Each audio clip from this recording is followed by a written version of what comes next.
without making sure that our people are able to recover and take time and feel supported to recover in whatever way they need to, there will be no operational recovery. It's not like we can have one or the other. Without people recovering, we just won't be able to recover the NHS as a whole.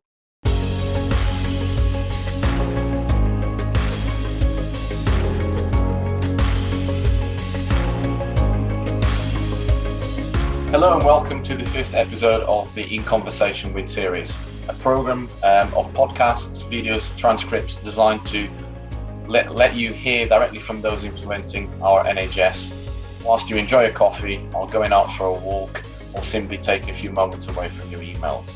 I'm Leonardo, I'm the Business Development Manager for Liaison Workforce, and today I'm going to be talking to Eve Russell, the Head of Transformation for NHS England Improvement for the South West.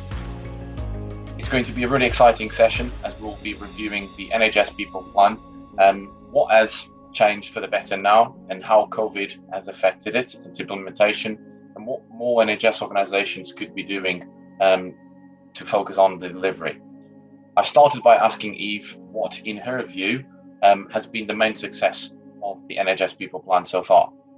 It's incredible, isn't it, to think that not very long ago we didn't have a people plan in the NHS, we didn't have a chief people officer. Things have moved such a huge amount in a relatively short space of time and in really, really trying circumstances. So almost the existence of the people plan is its best achievement, in that people are really top of the agenda now in a way that we've just never seen before in the NHS, I don't think, in my experience. So the existence of the people plan itself has really put that agenda on everybody's radar and has brought that conversation into the very heart of the NHS in a way that I don't think it's been previously. I think in terms of positive changes, we've seen some really, really good progress even since the publication, which isn't very long ago. And as we know, it's been a really, really difficult time. But we've seen really positive changes, particularly around health and wellbeing and the extent to which our people feel that their health and wellbeing is prioritised, but also the way in which the NHS as a whole has been able to really focus on health and wellbeing and looking after people. And that obviously is one of our pillars of the people plan, is looking after our people. I think there's been a huge move there in terms of prioritising that agenda. I think we've also seen really good progress, but also we've now got a better understanding of how much more there is to do around inclusion. So really good to see the priority that the people plan has given to equality and inclusion and belonging in the NHS. The last 18 months have taught us that we've got work still to do. I think also the people plan has really driven the agenda around flexible working. So, we've seen such great progress there, and I think COVID has strangely helped us. But the people plan and the people promise, making flexible working such a central element, has really driven that in a way that I think previously it's perhaps been something which has felt a little bit optional. I think we now understand that actually flexibility is critical, and we have to get better at offering that for all of our people, and we have to really embrace that. And the people plan has done that for us. And the people promise has been key there in terms of really giving us a sense of what does it mean to be part of the NHS family, and what can you expect when you choose to start your career, build your career, spend your career in the NHS. That sense of a people promise and a commitment is really, really powerful, I think. So in a relatively short space of time, I would say loads of success, loads of positive change, but loads still to do too, and an exciting time ahead. Yeah, I think it will certainly not be the last iteration of the people plan, because I think you'll constantly be evolving as time goes by, because there will be different requirements and different needs as we go along, for sure.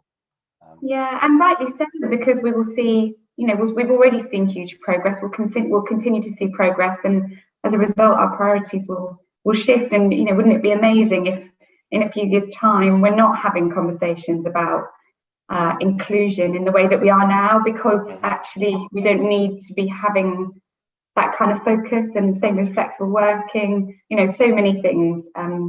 The people plan will drive progress, and then we'll iterate and focus on something new. Yeah, absolutely agree with you. And your very first point, the most important thing, I think it's there's a focus now. We've got a people plan, chief people officer, and the people that help deliver what the NHS deliver have a focus, which is really, really important. So what were the challenges that the pandemic in essence has created to being able to successfully roll out and implement the people plan? Yeah, it's a really good question, because actually I think because the NHS has obviously been such a huge part of the national response to COVID, we need to remember that within that context, we're still trying to improve the working experience of our people, improve the career experience of people who join health and care, and that has been really difficult, hasn't it? It's been really difficult for all of us this year, this last 18 months. And I think the NHS and working in the NHS or working in health and care is no different to daily life, in that we've all lived through these challenges. So they're not work specific challenges, they've been life challenges for all of us, and it's been a really testing and a really difficult time. And it's interesting now at this stage to reflect on the experience we've all had. We've all heard about the sort of roller coaster of COVID, and thinking back to the early days when adrenaline was running high and there was a sense of urgency and all hands on deck, through to some real highs and lows in terms of energy levels and exhaustion and fatigue, and that the sense now that the risk of burnout and the nervousness, I think, that we all feel, that have things got really fragile, and are people going to be able to sustain and continue those efforts?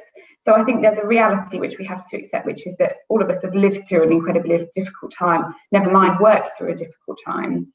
And we've talked a lot, haven't we, about COVID being the same storm for all of us, but we're all in different boats. And I think we've really felt that in health, in that people's working experience, but also lived experience of COVID has been really, really different. Huge variation in what it has meant to work through this time. So I think significant challenges in implementing the people plan throughout this time, because there's been so much pressure and it's been so difficult. Having said that, so many positives too, and we've talked in the team about the idea that COVID is a dark cloud, but there's a silver lining. There's always a silver lining. And if we think about what we've been able to do in the context of COVID, in terms of really prioritising the people agenda, really focusing on health and well-being, and that sense of investing in people and looking after people, caring for people, really putting some weight behind the importance of inclusion and creating an NHS which is compassionate, is inclusive, where there is a sense of belonging. We've made huge strides. So despite the challenges, really, really amazing progress in harnessing some of those opportunities which COVID has strangely presented to us. And I think the conversation now really needs to move into, how do we hold on to that? How do we make sure that, for all the things that we want to move away from that COVID has presented, we hold on to the positives, because they're definitely fun. Yeah, there's certainly been some silver linings amongst it all, and I think absolutely, looking after our people has placed a key focus on that. Which it's been, everyone's had different experiences, and I think ironically as well, it focused the embracing of technology, which helps with it all as well, I think. Yeah, agree.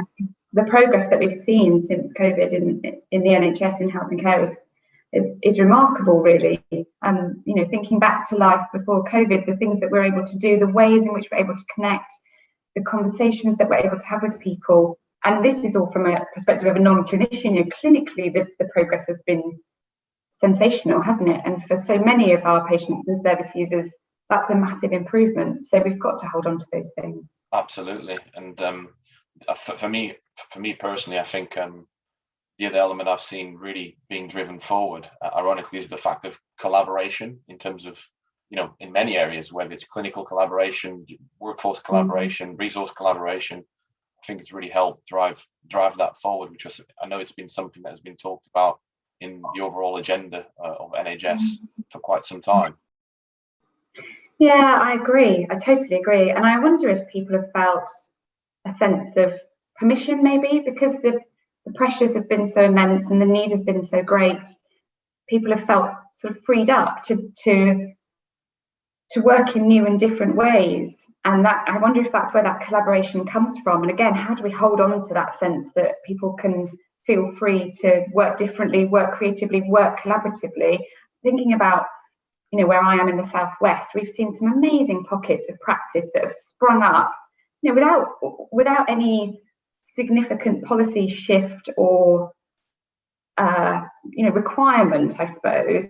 People have just got together and had really sensible conversations about how can we do things differently, and thinking about collaborative workforce sharing and bank arrangements, and some really, really innovative and good practice that has moved us on in a way that I don't think any of us saw coming, but we really, really have got to hold on to. Speaking of COVID, what further could have or should have been done to further health and well-being for NHS workforces, particularly for those that were on the front line? Without a doubt, everybody has had a different experience of COVID, and frontline support, wherever you are in health and care, you've experienced COVID in your own way, personally and professionally, and it's very difficult, I think, to come to a conclusion about solutions or remedies or actions that will work for everybody, because we're all unique, and the experience of COVID has been unique. And I think it's really important to hold on to that so that we don't get into a mentality of XYZ intervention has fixed things or has improved things across the board, because that might be the case. I think what was done was absolutely remarkable.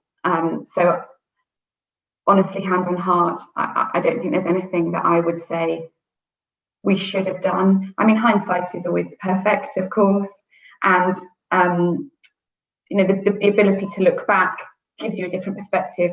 But actually, if I think about those early days when none of us really knew what was coming, none of us knew what to expect, the response in terms of supporting people, rolling out really practical support to everybody, but also the sense, certainly through my working experience, and that won't have been everyone's, but my working experience of being part of the NHS, the sense of compassion, the sense of care that I felt from colleagues, from leaders, right across the board, the way in which the NHS sort of came together in support of each other was remarkable, actually. And to think that, in a very, very short space of time, huge amounts of health and wellbeing support had been made available, thanks also to the generosity of lots of partners and friends.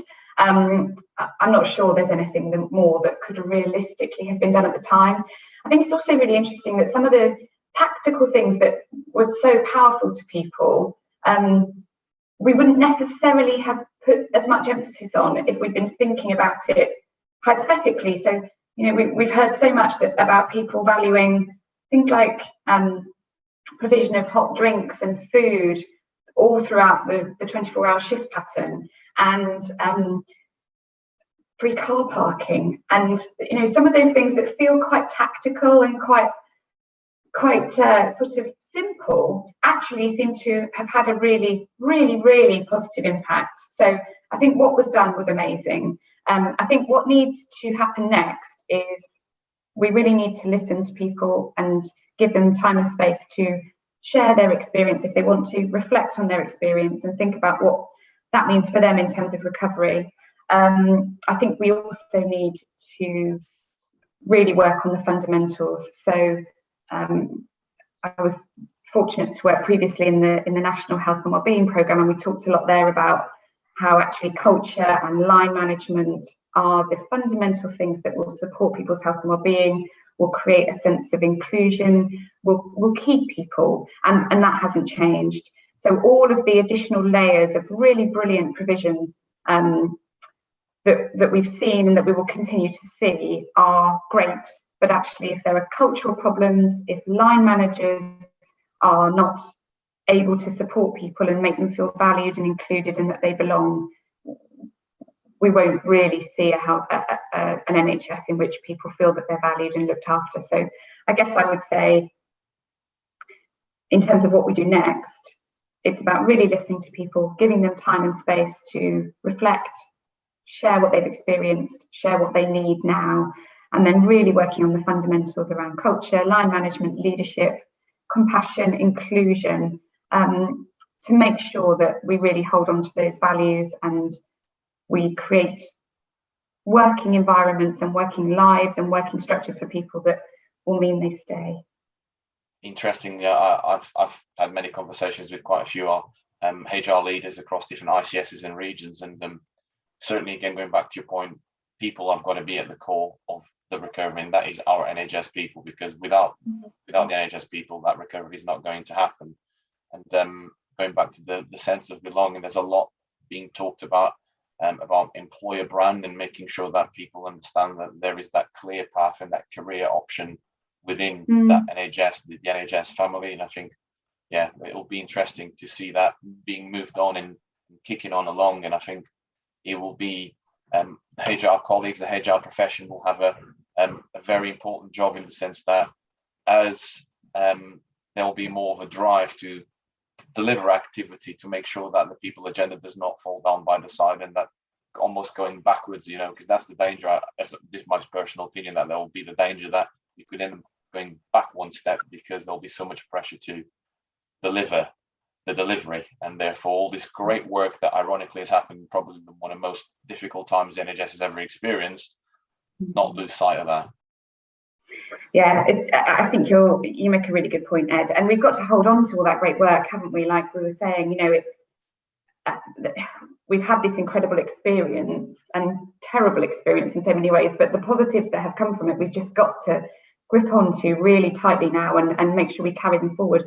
And to your point about the HR profession, I think it's a really interesting one, because alongside the people agenda being so high profile, I think the same is true for the HR profession in the NHS, actually. And having worked as an HR professional in the NHS for a while now, there's a sense that we've been a supporting act, I suppose, and as an HR person, you always will be to an extent, but never has there been a better time to be an HR professional in the NHS. The moment of opportunity for our profession is just incredible. The people plan and our chief people officer, and the fact that this agenda is top of everybody's list and being talked about in spaces that wouldn't previously have talked about workforce, and by people who wouldn't previously have talked about people, but we've got to rise to that challenge now, haven't we? And to your point about making sure we don't lose all of this momentum, I think it's for all of us, but it's for the HR profession to now really grip that momentum and hold on to it, carry it forward and keep it moving as we move through this next phase, whatever that looks like. But the thing one of the things that's been so encouraging, I think, is that sense that the people recovery agenda is the enabler, whereas we might previously have seen HR people being the advocates for the people agenda. I think we're now seeing so many leaders and clinicians and line managers and people right throughout the system recognizing the importance of that agenda, and in a way that's the work of the HR profession, isn't it? Is that that the agenda has been put into the spotlight, the value of investing in people and supporting people has been championed, and the fact that other people are now there and other people are now leading and driving those conversations is just so brilliant, and we have to keep that momentum going. 100%. So we all know that in a few months' time there will be a very important job becoming vacant. So I guess if you were the new NHS CEO, what would be the first changes you'd look to make to benefit the NHS workforce? Where to start again? Well, where to start? And also, goodness me, that's a terrifying job, isn't it? Yes.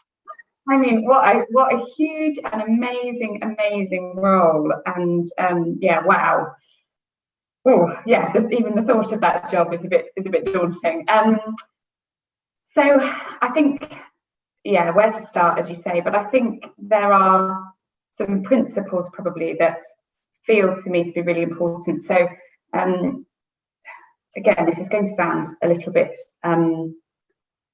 cheesy maybe, but there's something about listening, and I do mean really listening. You know, Michael West's kind of listening with fascination.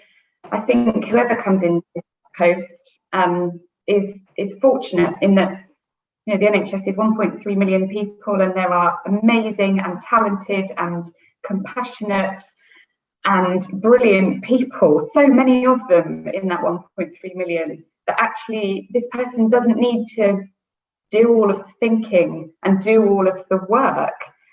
This person has got a great opportunity, but there is something so important about listening, really listening, asking people those kind of simple questions, I suppose. How are you? What matters to you? What does good feel like? Not necessarily what does good look like, although that's important too, but what does good feel like? What does it mean to be part of the NHS? What do you want from your career? What do you value? How can we make you feel valued? You know, all of those sort of relatively simple but actually quite complex questions, they're all so important, aren't they? So I think whoever comes in needs to be really ready to ask some good questions and then really listen. I think there's also something about building on the positive momentum that we've talked about previously, and, you know, recognizing how much progress we've made, but then leaning in really hard into some of those spaces. So thinking about the equality and inclusion agenda, what can that person do? What an incredible privilege that person has, what an incredible position, an incredible platform that person has. What can they do to move that agenda on? How can they surround themselves with voices that are really representative of the amazing rich diversity in the NHS? I think for me personally, everything that we talked about, you know, with how many times have we used the word people, our people, I think that should remain front and center.